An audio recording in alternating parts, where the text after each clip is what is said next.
Assalamualaikum warahmatullahi wabarakatuh. Tachawang Senghau, Wanakkam. Alhamdulillahirabbil alamin wassalatu wassalamu ala asyrafil anbiya'i wal mursalin wa ala alihi wa sahbihi ajma'in. Rabbi shrah li sadri wa yassir li amri wahlul 'uqdatam min lisani yafqahu qawli. Saudari pengurusi majlis, Ustaz Zawawi, calon untuk Dewan Undangan Negeri Sungai Kandis, sahabat-sahabat saudara Akmal dari Saudara Steven, Dr. Rauf, sahabat-sahabat daripada Pakatan Harapan, daripada Barisan Nasional, daripada Kerajaan Perpaduan, saudara-saudari yang saya kasih sekalian. Saya setiap malam sekarang ini ada hobi baru.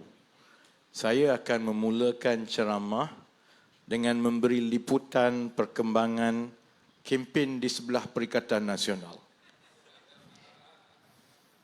Hari ini, berita melaporkan bahawa Presiden PAS Tan Sri Ustaz Haji Hadi Awang memberi jaminan bahawa orang bukan Melayu jangan takut kepada PAS, kerana PAS sebenarnya sayang kepada orang bukan Melayu. Sementara itu di Pulau Pinang, pada masa yang sama, rakan baik bukan Melayu PAS dalam Perikatan Nasional, iaitu gerakan presidennya telah dihalau daripada ceramah PAS.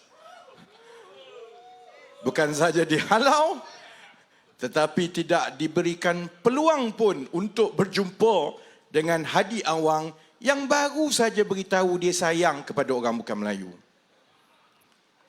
Pada masa yang sama juga di Kedah, Menteri Besar dari PAS yang diakui oleh penyokong-penyokongnya sebagai yang paling berani, kerana dia dikatakan berani melawan Perdana Menteri, dia berani melawan menteri-menteri, dia berani melawan Sultan, tetapi dia tak berani menjawab panggilan telefon polis. Berita melaporkan bahawa Menteri Besar PAS Sanusi hari ini menambah temberang yang lebih besar. Setelah seminggu menafikan bahawa dia tidak kenal dengan seorang warga Cina yang kini sedang dicari oleh pihak berkuasa dalam siasatan mengenai dakwaan pencurian nadir bumi daripada Kedah. Selama seminggu, Menteri Besar yang paling berani ini mengatakan bahawa dia tak kenal, setelah Menteri Dalam Negeri Saudara Saifuddin Nasution menunjukkan gambar dia sedang bergambar dengan warga Cina. Hari ini dia kona baring, akhirnya dia berkata, saya tak kenal dia, cuma saya bergambar sajalah. Berita juga melaporkan bahawa penyokong-penyokong utama Perikatan Nasional di seluruh Kedah hari ini memuji Menteri Besar Kedah Sanusi sebagai seorang pemimpin yang serba boleh, sangat berkebolehan. Alasan dan bukti ialah kerana selain daripada dia boleh sumpah seranah, selain daripada dia boleh mengangkat tangan, dia juga terbukti boleh membawa backhoe untuk pasang bendera. Korang dah tengok TikTok tu? TikTok ya. Memang sahlah. Sanusi seorang yang serba kebolehan. Saya tengoklah, ingat ke dia boleh lah cerita benda yang super hebat ke, dia boleh buat roket ke. Ikutlah TikTok Sanusi ni, rupanya dia berkebolehan sebab dia boleh bawa backhoe. Selain daripada dia boleh bawa backhoe, dia juga boleh main sepak takraw. Jadi sebab itu, kalau ikutnya, saya rasa Ustaz Zawawi jauh lebih berkebolehan.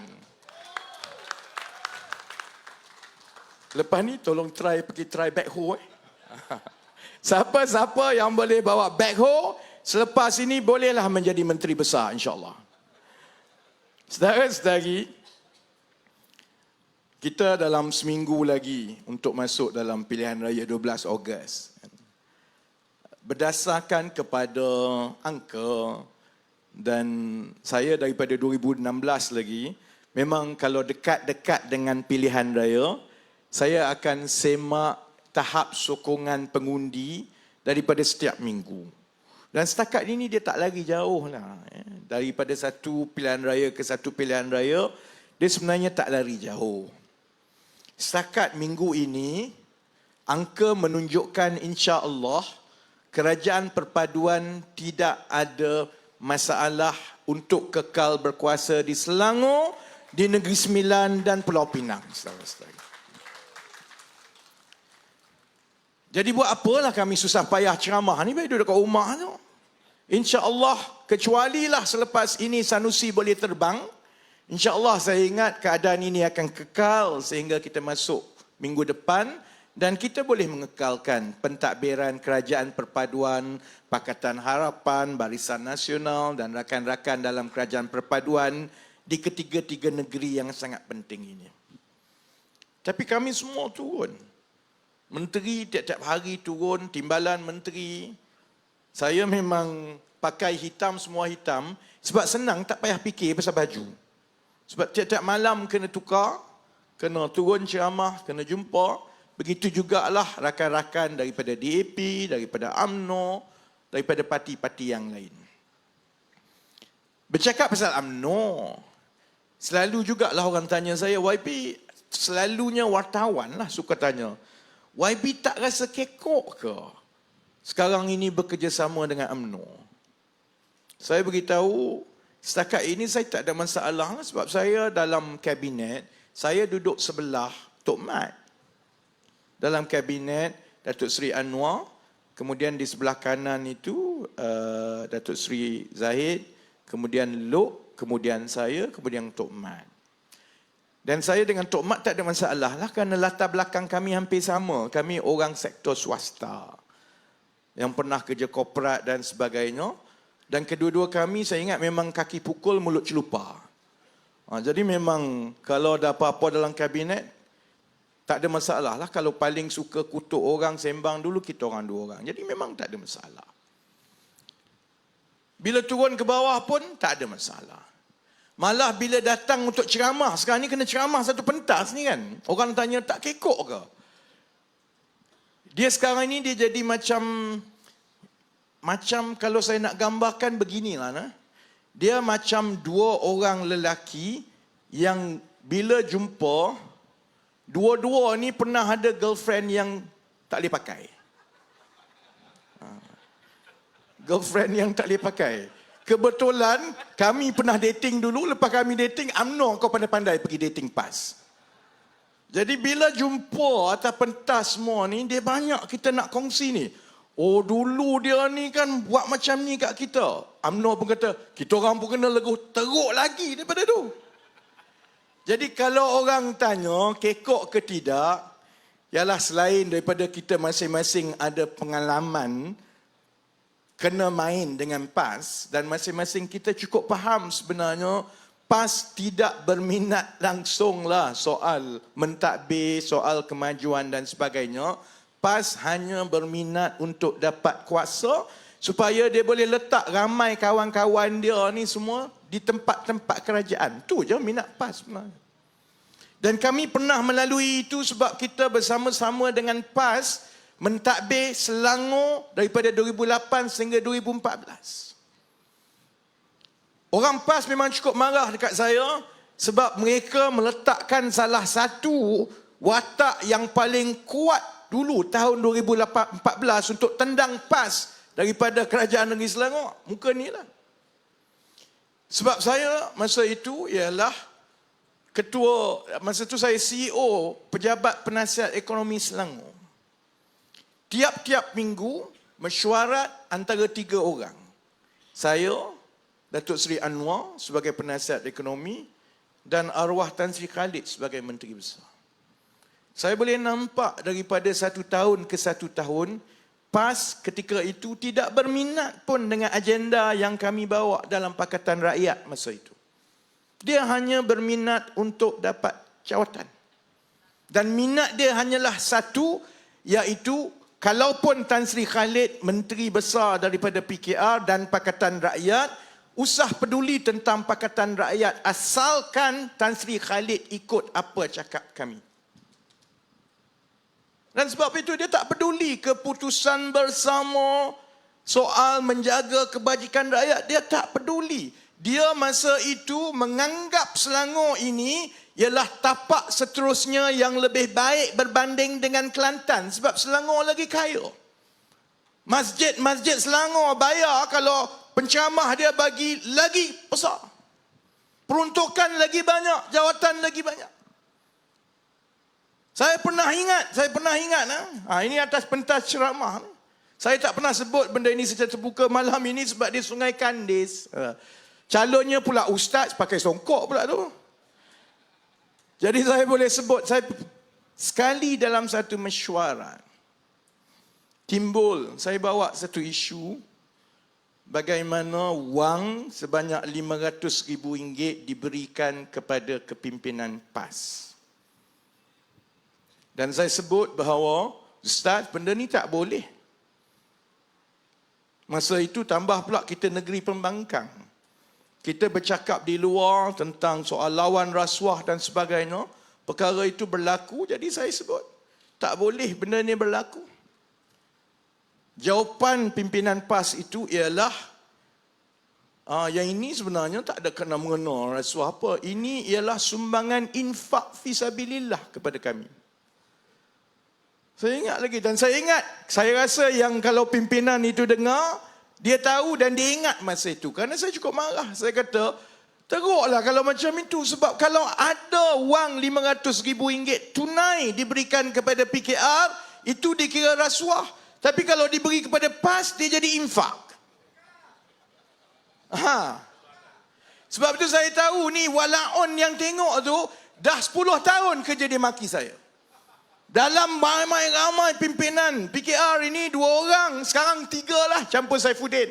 Yang dia cukup benci. Dia benci kepada Anwar Ibrahim, dia benci kepada saya atas yang mereka kata sebab peranan saya tendang mereka keluar daripada kerajaan Selangor tahun 2014 dan sekarang ini Saifuddin Nasution sebab mendedahkan bagaimana mereka terlibat dalam dakwaan Nadir Bumi hilang kena curi dekat Kedah. Maksudnya saudara-saudari, kalau orang tanya saya, susah ke nak bekerjasama dengan UMNO? Kalau kami pernah dating dengan PAS dan kami tak jadi gila dan kami tahu sempadan bila kami kena putuskan dan tendang dia keluar, insya-Allah saudara-saudari, insya-Allah kita bila kita disatukan oleh satu hasrat untuk bela rakyat, mengambil kira semua yang telah berlaku dalam masyarakat kita, insya-Allah saya rasa tidak ada masalah untuk kita terus perkuatkan kerjasama kita dengan UMNO, dengan Barisan Nasional, dengan kawan-kawan dalam kerajaan perpaduan. Sebab itu yang membezakan kita dengan mereka sekarang. Bayangkan. Majoriti kerajaan perpaduan ialah 148 di parlimen. Kekuatan 2/3. Kali terakhir mana-mana kerajaan ada kekuatan 2/3 ialah zaman Pak Lah dulu, tahun 2004. Lepas itu tak pernah dah. Maksudnya ini adalah satu kerajaan yang kuat. Dan kita nak masuk dalam pilihan raya negeri, 6 negeri. Dalam keadaan kita juga tahu bahawa mengikut kempen setakat ini dan dapatan dan kaji selidik dan perisikan dan sebagainya, gayanya ialah kita akan tetap kekal berkuasa di Selangor, Negeri Sembilan dan Pulau Pinang. Maksudnya yang digambarkan sebagai penolakan rakyat terhadap kerajaan perpaduan itu tidak akan berlaku pun. Tapi sekarang ini Perikatan Nasional tengah bakar, terutamanya yang muda-muda, bahawa kena turun, bangkitlah kuasa Melayu. Kerana kononnya kalau 12 Ogos ini mereka menang, mereka akan tukar kerajaan. Lembu pun cerdik lagi daripada tu, tahu? Lembu pun tahu beza antara pilihan raya negeri dengan pilihan raya pusat, persekutuan. Kok mananya dia kata boleh bertukar tu? Kok mana? Sebab itu kalau saya kasar dengan PAS bersatu tu, lepas ini, saya nak beritahu kawan-kawan UMNO, lepas ini bersatu pun, dia akan jadi boyfriend yang gigit jari juga dengan PAS. Cuma kita set awal-awal, lepas ini bila dia kena lanyak dan dia kena PAS curang dengan dia datang dengan kita tak payah layan. Tak payah layan kan. Sebab kami pun pernah dengan bersatu dulu sekejap. Jadi kita pun tahu. Baik. Dalam Perikatan Nasional ni sebenarnya PAS. Dia racun, dia bakar, dia beritahu begitu semata-mata dia nak perbodohkan rakyat. Terutamanya yang Melayu-Melayu yang muda ini. Kononnya kalau mereka ramai-ramai, lagi perkauman, lagi kasar, lagi biadab. Maka dalam pilihan raya negeri, lepas habis 6 negeri, maka akan tukar kerajaan persekutuan. Saudara-saudari tahu benda itu takkan berlaku pun. Dia takkan berlaku. Bagi saya, biarkan mereka. Biar Mahyudin betul-betul bakar ni. Biar PAS bakar. Sebab bila dia terlebih bakar macam ini, mereka akan terbakar lepas 12 Ogos. Kerana yang dijanjikan kepada rakyat, kepada orang Melayu yang duk sokong dia tu, yang muda-muda yang duk buat TikTok angkat tangan lawan Anwar tu, lepas ni potong tangan kamu nak letak ke mana? Sebab benda tu takkan berlaku. Saya tahu contohnya lepas ini 2-3 bulan daripada sekarang, PAS dan juga bersatu lepas ini akan ada masalah dengan penyokong mereka sendiri. Kerana dia juga beritahu penyokong dia bahawa lepas ini akan tukar kerajaan, kita jadi kerajaan persekutuan. Lepas 2 bulan, penyokong dia sendiri kata, dulu kamu kata tukar, kamu suruh kita buat macam-macam, tiba-tiba tak tukar pun. Dia macam RUU dululah. Sikit-sikit jom kita ke Padang Merbok, kita tukar kerajaan Islam kita buat hudud. Sampai ke hari ini daripada hudud RUU jadi REE, Bumi Nadi. Saya tahu benda tu. Jadi biarkan dia. Tapi masalahnya ialah begini. Macam yang saudara Anwar sebut, kita berada di landasan yang betul.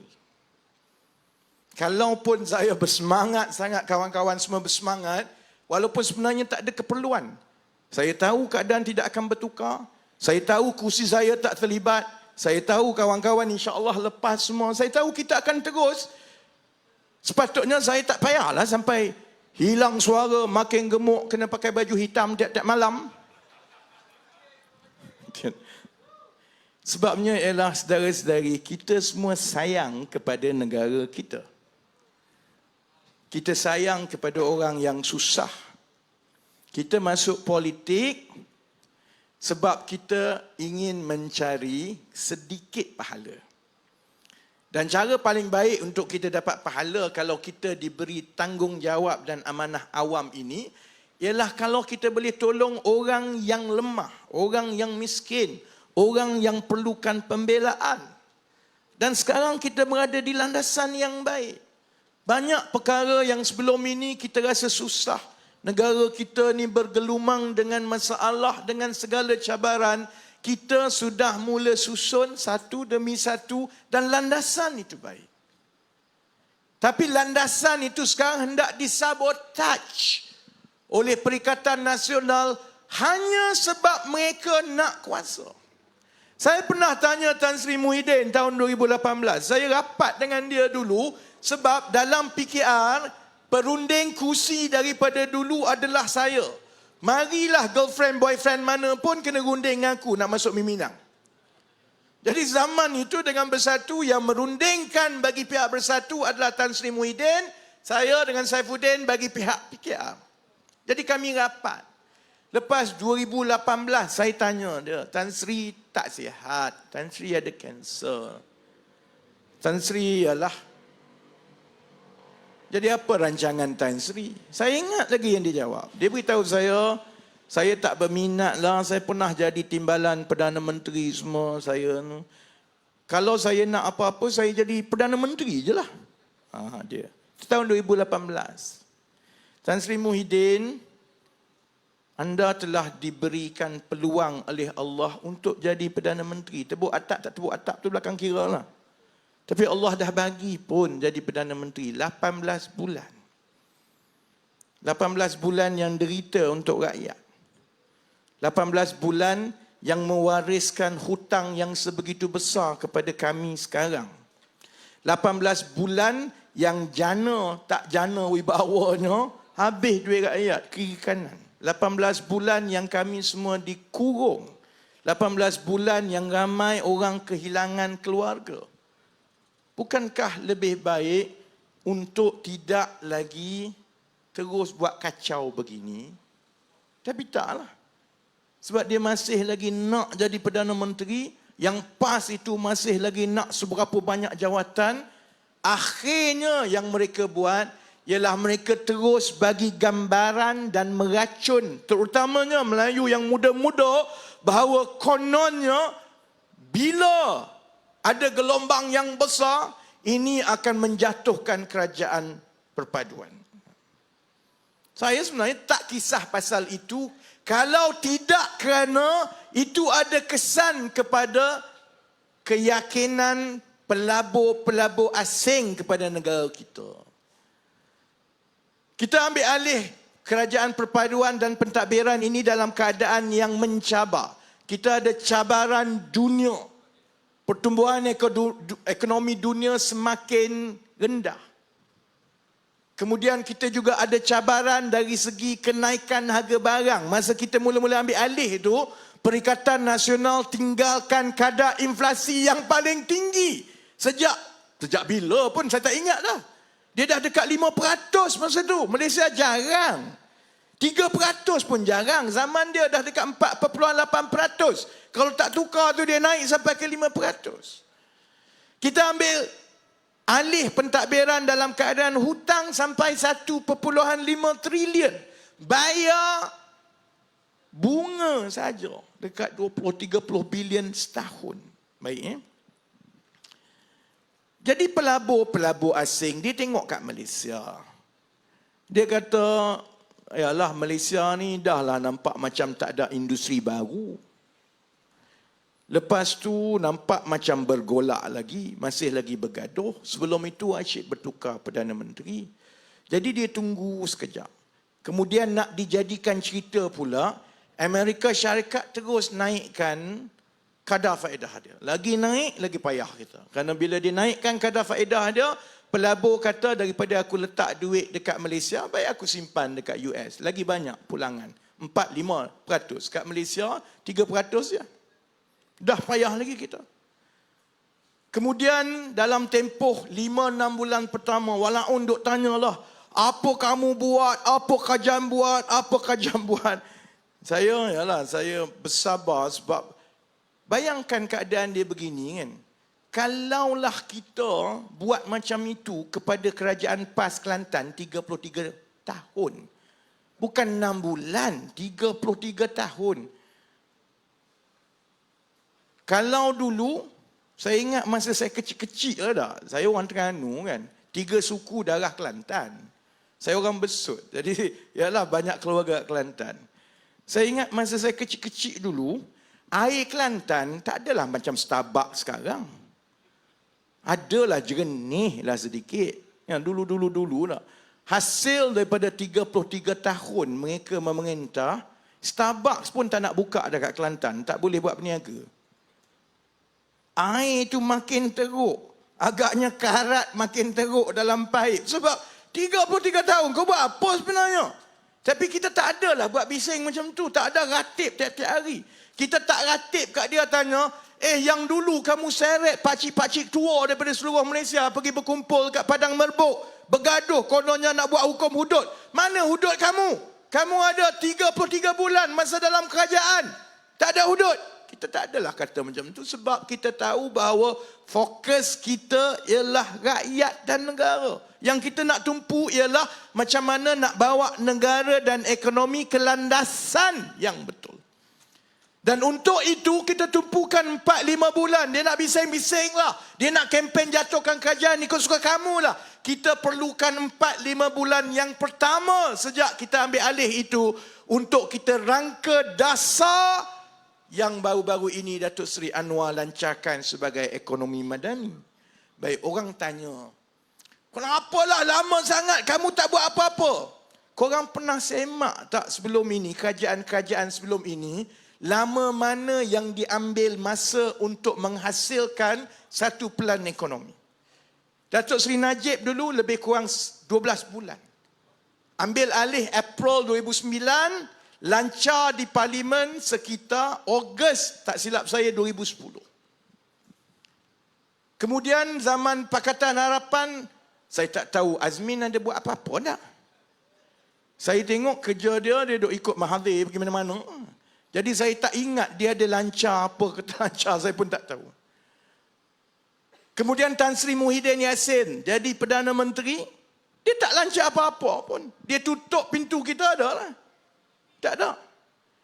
Kerajaan perpaduan ambil masa 7 bulan daripada tarikh kita diangkat untuk memikul amanah kerajaan untuk hasilkan satu dokumen perancangan ekonomi. Kau nak lama mana lagi? Kau nak cepat macam mana? Sebab kita juga tahu bahawa kerangka ekonomi itu bukan sebab nak menang undi.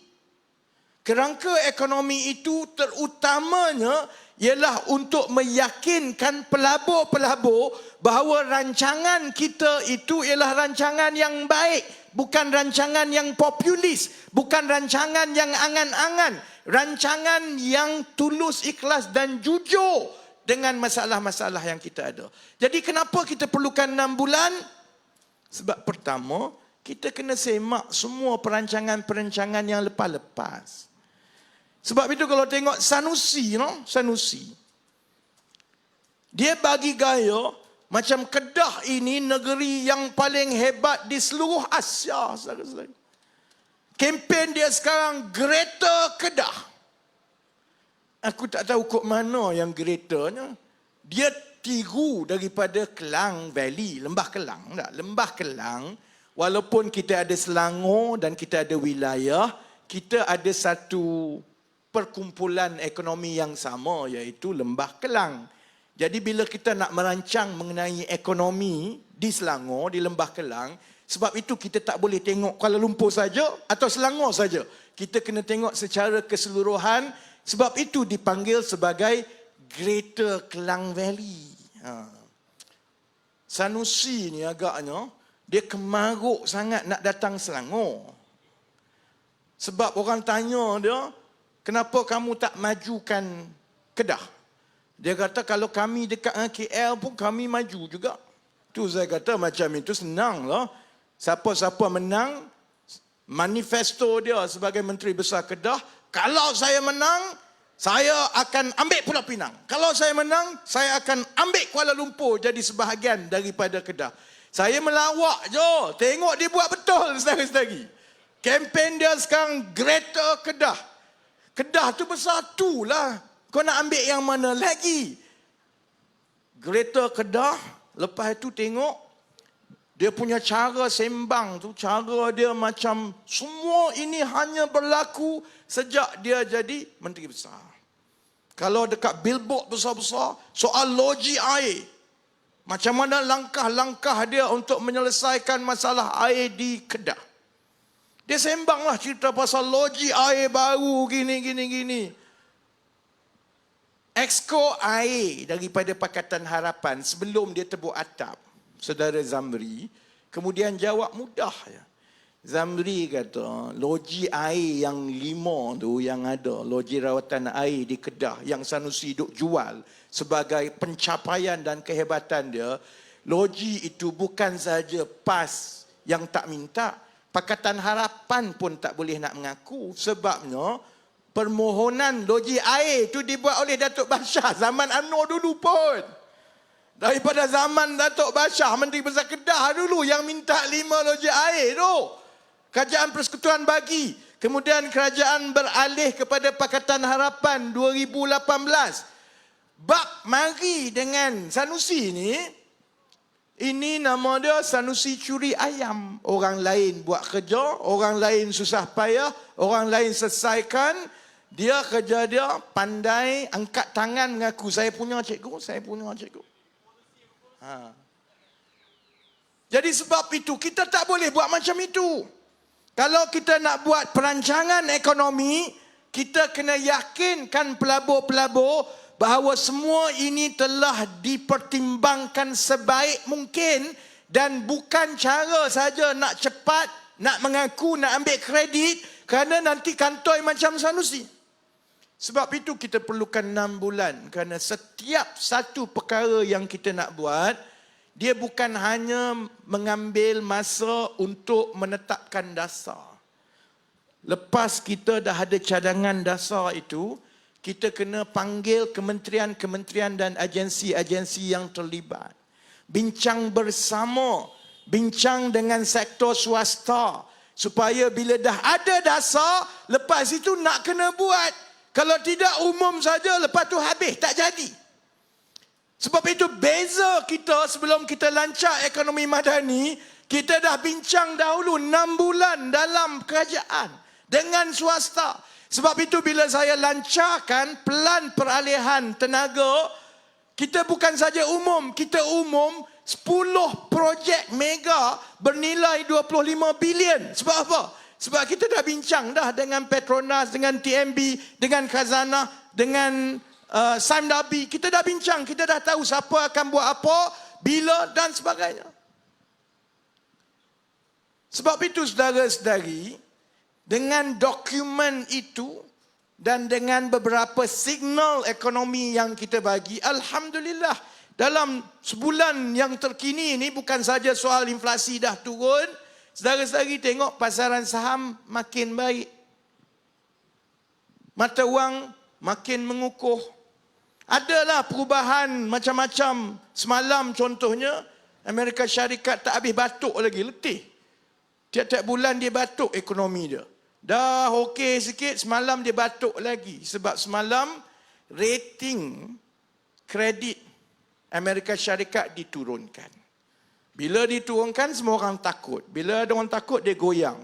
Tapi alhamdulillah, walaupun itu ada kesan kepada seluruh dunia, ada kesan kepada kita, tapi dia tak jatuh dan memperlambatkan pertumbuhan yang kita dah tengok, signal positif daripada pelabur yang kita dah tengok dalam tempoh 1 bulan yang lepas. Landasan itu baik, saudara-saudari. Sebab itu saya, kawan-kawan semua kempen cukup-cukup untuk kali ini. Sebab itu juga kepada sahabat-sahabat yang akan mengundi di Sungai Kandis, saudara-saudari kena faham, ini bukan soal untuk kekal berkuasa di Selangor. InsyaAllah dia tak ada masalah, akan kekal berkuasa. Tak ada masalah langsung setakat ini. Tapi saya tak nak kalau kita lalai dan alpa, terutamanya sahabat-sahabat yang bukan Melayu, kalau tak keluar mengundi. Sebab dalam pilihan raya umum yang lepas, itu ialah kadar keluar mengundi, pengundi bukan Melayu yang paling rendah sejak tahun 2008. Sekitar 68% je. Selalunya pengundi bukan Melayu keluar sampai 83% tiap-tiap pilihan raya umum. Jadi saudara-saudari, terutamanya uncle auntie, kawan-kawan yang bukan Melayu kena faham, ini bukan soal semata-mata untuk menang di Selangor. Kerana kalau signal itu tidak baik, Perikatan Nasional akan terus buat kacau dan kacau itu akan menakutkan pelabur, maka segala landasan yang kita berdikit-dikit makin baik ini, maka itu akan merencatkan balik peluang kita untuk menjadi kuasa ekonomi di Asia Tenggara semacam yang kita rancang. Jadi sebab itu, satu persatu dalam 1-2 minggu ni saudara-saudari tengok, dia tanya, ni nak masuk pilihan raya ke? Umum macam-macam ni. Dalam 2-3 minggu ni umum semua. Ya lah, macam saya cerita, bahlul dia orang. Kita ambil masa 6 bulan untuk susun semua. Dah susun semua, barukah kita lancar satu. Kerana setiap satu ni bukan umum, dia dah jadi. Contoh semalam, bila saya lancarkan satu program untuk anak-anak lepasan sekolah nama Academy in Industry. Dia bukannya kami nak buat. Memang sedang berlaku, saudara-saudara. Kita tengok contohnya yang anak-anak Melayu. Ada satu masalah di kalangan lepasan sekolah Melayu. Hanya 30% daripada anak-anak lepasan sekolah Melayu, banyaknya di negeri-negeri yang tak ditadbir oleh Pakatan Harapan dan Barisan Nasional lah. Hanya 30% je anak-anak lepasan SPM, anak-anak Melayu ni yang melanjutkan pelajaran lepas sekolah. 70% tidak ada peluang. 70% lepas sekolah kena pandai-pandai sendiri. Mak ayah ni dah teruk ni kena kerja. Habis sekolah, yang anak tu pula dia tak ada kerja. Sebab dia paling tinggi, dia pergi sampai SPM. Jadi kita nak buat apa? Sebelum ini kerajaan sediakan suruh pergi kepada TVET, Institusi Latihan Teknikal. Macam-macam ada. Masalahnya budak-budak kita tak nak pergi. Makin lama makin kurang, dia tak nak pergi. Saya nak marah kat dia orang pun tak guna. Sebab kita tahu anak muda sekarang, dia rasa lebih baik bekerja daripada dia pergi belajar. Sebab dia kata kalau saya pergi belajar pun 3-4 tahun, kena ambil pinjaman PTPN ke PTPK. Tabung, Perbadanan Tabung Kemahiran. Kena ambil semua ni. Kalau keluar-keluar tak dapat kerja, siapa nak bayar? Betul juga dia kata. Jadi sebab itu kebelakangan ini kita tengok makin ramai anak-anak Melayu habis SPM, dia habis kat situ je. Dia tak nak pergi mana-mana dah. Dan ini akan jadi kesan yang besar kepada negara, kepada keluarga, kepada masyarakat. Dia buat apa selama ni 33 bulan? Bukan benda ni baru berlaku. Benda ni daripada dulu pun. Memang dah ada. Tapi Haji Hadi, pernah tak dengar Haji Hadi cerita pasal benda ini? Saya kalau dia cerita, saya tak marah. Kalaulah Sanusi cerita pasal mana nak tolong anak orang miskin, baguslah. Tak ada modal untuk saya nak marah dia. Masalah dia bila dia naik pentas ceramah, cerita dia pasal kebencian. Cerita dia biadab dengan orang. Soal masalah utama orang Melayu, dia tak sentuh langsung. Masalahnya yang muda-muda ni apa nak jadi lepas ini. Sebab itu 3-4 bulan dah kita dah usahakan, kita mengambil jalan begini. Mengambil kira bahawa anak-anak muda sekarang, mereka tak nak melanjutkan pelajaran, dia nak kerja terus. Dan pada masa yang sama, kilang-kilang dan juga syarikat-syarikat kita sebenarnya memerlukan pekerja tempatan. Sebab dia tak cukup pekerja. Dia nak ambil pekerja asing, sekarang makin mahal. Sebab dia kena bayar gaji yang sama dengan pekerja tempatan. Sebab ada gaji minima. Tak boleh dah bayar pekerja asing lebih murah daripada gaji minima. Gaji minima 1,500 bulan. Campur visa, campur semua tu, gaji yang perlu dibayar kepada pekerja asing ialah lebih kurang RM2,000 sebulan pun. Jadi lebih baik gaji anak-anak tempatan kita daripada duk ambil pekerja asing. Masalahnya ialah tak cukup anak-anak tempatan nak kerja. Bila tanya anak tempatan, satu, kebanyakan mereka ini duduk di pantai timur. Itu yang dulu salah satu daripada program Kerajaan Negeri Terengganu PAS ialah menyewa bas untuk menghantar anak-anak muda mereka cari kerja kat Selangor. Sebab banyak di sebelah sana. Jadi kita faham juga anak suruh dia datang pun payah. Sebab dia anak orang susah. Dia nak cari rumah, dia nak bayar deposit rumah, semua mahal. Mak ayah dia tak ada duit nak bayar. Sebab itu kita usahakan satu program. Kita peruntukkan untuk tahun ini terlebih dahulu 40 juta. Tahun depan 70 juta, dia akan terus naik-naik. Kita buat begini. Daripada mereka pergi ke institusi latihan ini, belajar sampai 3-4 tahun untuk dapat sijil kemahiran, lebih baik dia habis sekolah, dia kerja terus. Dia kerja dekat syarikat, syarikat ajar dia, syarikat latih dia, bayar gaji dia lebih kurang RM2,000 sebulan. Untuk memudahkan lagi dia, kita bayar supaya dia ada allowance perpindahan. Supaya dia sewa rumah, dia duduk kongsi sama dia. Kerajaan dan swasta susun. Kita cari, kamu 5 orang daripada kampung ini datang duduk kat rumah macam ini. Setiap seorang allowance perpindahan 1,500. Kamu boleh bayar semua, kamu kerja, aku latih kamu. Baik, orang PAS ni walaupun mesti kata, alah apa susah sangat, dulu kan dah buat, apa yang barunya? Dulu tak boleh macam tu saudara-saudari. Sebab sebelum Academy in Industry yang kita lancarkan ini, syarikat-syarikat swasta tidak dibenarkan untuk mensijilkan anak-anak ini. Jadi dia kerja hebat macam mana pun 3-4 tahun, dia tetap tidak ada kelulusan. Dia hanya SPM. Sebab itu dia kata tak nak lah buat apa. Tapi kalau nak pergi kepada institusi TVET, dia pun tak nak. Jadi kita pun ambil jalan seperti mana yang dibuat di negara seperti Jerman. Kita pastikan bahawa syarikat-syarikat yang nak menyertai skim ini, mereka tampil ke hadapan jabatan kerajaan, iaitu Jabatan Pembangunan Kemahiran. Mereka akan audit setiap syarikat ini, tengok latihan macam mana, mesin macam mana, temu ramah dan uji pelatih-pelatih, tengok segala keperluan. Kalau mereka memenuhi keperluan untuk mensijilkan, layak untuk bagi sijil, maka kita sekarang pindahkan kuasa itu kepada syarikat-syarikat swasta ini untuk mereka mensijilkan anak-anak kita supaya dia kerja, dapat gaji 2,000 tiap-tiap bulan dan lepas 18 bulan dia ada sijil kemahiran. Bila dia dah ada sijil kemahiran, dia kerja lagi, dia boleh disijilkan kepada diploma pula. Dan bila dia kerja lagi, lepas itu baru kita boleh angkat dia, sijilkan dia pula menjadi ijazah. Jadi bayangkan, yang ini ada orang muka dah berkerut dah. Sebab masa kami duk susun, kami dah buat test, 10 syarikat pertama, 100 orang yang pertama dah buat ni, lama-lama ada soalan ini. Jadi dia kata, macam itu baik tak payah pergi universiti. Memang betul lah. Untuk mereka yang tak nak pergi universiti, ada jalan baru. Kerana kalau pergi universiti, dia pergi ambil PTPTN 6 tahun, umur 24, sibuk cari kerja, dapat gaji 2,000 lebih. Dia kata, tak berbaloi ya.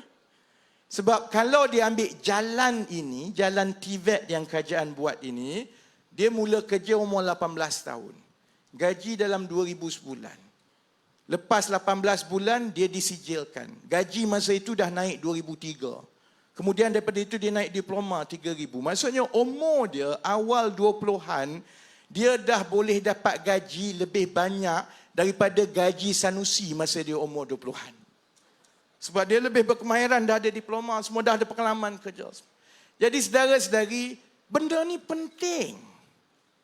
Sekarang sasaran kita sampai akhir tahun, kita berbaki 5 bulan ini, kita yakin kita boleh latih dan ambil anak-anak lepasan sekolah seramai 20,000 orang. Sebab dah ada 200 syarikat yang telah ditauliahkan sebagai berkelayakan untuk mensijilkan anak-anak lepasan sekolah. Dan mereka ini semua syarikat-syarikat besar. DRB, Highcom, CTRM, syarikat elektronik antarabangsa semua. Sebab itu saya kata, kalau kita berlawan dengan mereka, dia bukan soal kuasa, saudara-saudari. Sahabat-sahabat UMNO pernah berada di luar kuasa. Dulu orang kata UMNO ni tak boleh hidup, tak ada kuasa. Semua masing-masing kita pernah hidup sebagai pembangkang tak ada kuasa. Kita tahu bahawa amanah dalam kerajaan itu datang dan pergi. Ada masa kita dalam kerajaan, ada masa kita di luar. Kita dah biasa dah. Tapi yang kita pertahankan ini ialah kerana kita di landasan yang baik dan kita yakin yang kita usahakan akan bawa rahmah, membantu lebih ramai anak-anak orang susah yang sebahagiannya orang Melayu pun. Sebab itu saya minta, ni nak habis dah ni sebab sekarang musim pilihan raya, tersalah cakap dia tak boleh bertanding. Mampu kita.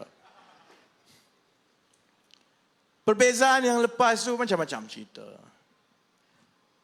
Yang kat depan itu kita pun tak tahu. Hari ini PAS makin hamun semua. Saya tak tolak satu hari nanti dia datang mengangkat. Jomlah dating balik. Berapa kali dah dia buat macam itu. Saya tak tolak benda itu. Ikut suka dia lah. Politik ni macam ini lah. Tapi sementara kita ada peluang ini. Dan ini adalah persimpangan sejarah negara kita yang penting untuk kita bantu rakyat. Kita perlu tumpu kepada membina semula negara dan masyarakat kita. Untuk itu kita kena satu padukan semua. Tolak soal kebencian. Tolak soal perkara-perkara yang tak membantu kita pun. Tumpu soal kebajikan dan soal membina ekonomi kita. Lepas itu korang nak lawan, lawanlah. Lepas itu siapa nak bertanding? Satu kursi dekat Sri Kandes ni sampai 80 calon. Bertandinglah. Bukan masa sekarang untuk kita goyang negara di saat kita berada di landasan yang sangat penting kerana kita ada dua persimpangan ekonomi yang penting dalam tempoh 5 tahun akan datang. Kalau kita terus berkembang macam sekarang dan terus dapat kepercayaan daripada pelabur menjelang tahun 2027, seawal 2027, negara Malaysia akan diiktiraf sebagai negara maju. Kita ada peluang tu 3 tahun je lagi, saudara-saudari. Tak jauh dah. 3 tahun saja lagi. Kita dah dekat nak masuk dalam kelab 30 negara paling kaya dalam dunia sebagai negara maju. Sebab itu Datuk Seri Anwar kata sasaran kita ialah kita nak jadi negara 30 ekonomi terbesar di dunia. Sebab benda itu boleh dibuat. Kita tak jauh dah ni. 3 tahun saja lagi. Sasaran kedua ialah menjelang tahun 2028, kita akan mengambil alih menjadi ekonomi yang lebih besar daripada Singapura. Yang bersatu, yang PAS, duk kata kalau undi Pakatan Harapan dengan Barisan Nasional, Malaysia akan jadi macam Singapura. Takutlah Singapura, saudara-saudari. Kita ada peluang untuk kita menjadi lebih lebih megah, lebih besar daripada Singapura. 3 tahun lagi. Sebab itu dia nak kata apa, dia katalah. Dia nak caci, dia nak maki, dia nak biadab. Itu hal dia. Kita tahu landasan kita, kita tahu sasaran kita. Dan insya-Allah bila tugas itu telah selesai, insya-Allah saya yakin rakyat akan terus bagi kepercayaan kepada kerajaan perpaduan untuk kekal berkuasa untuk tempoh yang lama, saudara-saudari, hasil daripada usaha kita dalam tempoh 3-4 tahun yang awal ini. Jadi dengan harapan itu, saya harap saudara-saudari semua janganlah muka monyok. Tahulah esok nak kerja. Tapi seminggu saja lagi, yakinkan kawan-kawan kita, sebarkan insya-Allah saudara-saudari dengan niat yang betul, fokus yang betul. Saya yakin kita akan dapat bantu rakyat dengan kita kekalkan pentadbiran kerajaan perpaduan di negeri Selangor ini. Baik, dengan itu saya doakan yang terbaik. Esok saya akan terus bawa liputan-liputan cacar merba kempen daripada Perikatan Nasional. Jadi siapa nak dengar, tunggu esok pukul 11 malam. Saya berceramah tiap-tiap malam dan saya bermula dengan cerita-cerita lawak daripada sebelah sana. Jadi dengan itu, saya doakan yang terbaik. Terima kasih yang hadir. Saya sudahi. Sese, nandri, vanakam. Terima kasih. Wabillahi taufiq wal hidayah. Wassalamualaikum warahmatullahi wabarakatuh.